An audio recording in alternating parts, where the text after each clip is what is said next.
The SFI and TSU Sadar and Dukli divisional committees organized a protest rally and staged a gherav of the education department, demanding improvements in the education system. Their 5-point demands focus on standardizing the quality of education in government schools, especially in rural areas. Protesters highlighted the disparities in educational facilities and urged the government to ensure equal opportunities for all students.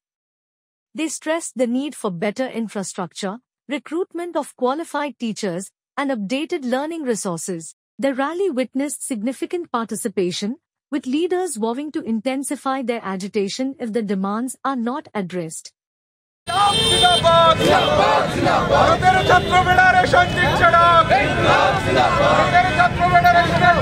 আজকে SFI TSU সদর এবং দুকলি বিভাগীয় committee মূলত আগরতলা শহরের ছাত্রছাত্রীরা মিছিল করেছে রাজপথ জুড়ে এবং শিক্ষা ভবনের সামনে বিক্ষোভ সংঘটিত করেছে।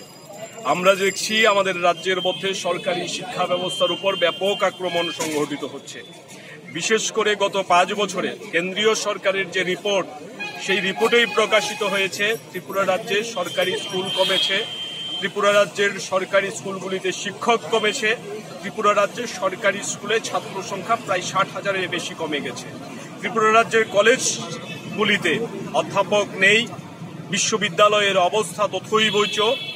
এই পরিস্থিতিতে সরকারি শিক্ষা ব্যবস্থা বাঁচানোর দাবিতে 5টি দাবিকে একত্রিত করে ছাত্ররা শিক্ষা ভবন অভিযান সংগঠিত করেছে এবং এখানে সভা সংগঠিত করেছে।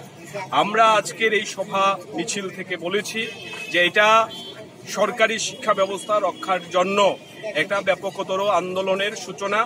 আগামী দিনে সারা রাজ্যে এই ধরনের মিছিল, সভা, বিক্ষোভ এগুলি চলবে এবং আগামী দিনে আরো বৃহত্তর অংশের ছাত্রছাত্রীদের সংগঠিত করে আগরতলা শহরের বুকেও আরো বড় ছাত্র আন্দোলন তৈরি করার জন্য এসএফআই টিএসইউ প্রস্তুতি গ্রহণ করবে। আপনার Sandipan Deb, SFI secretary, Tripura state committee.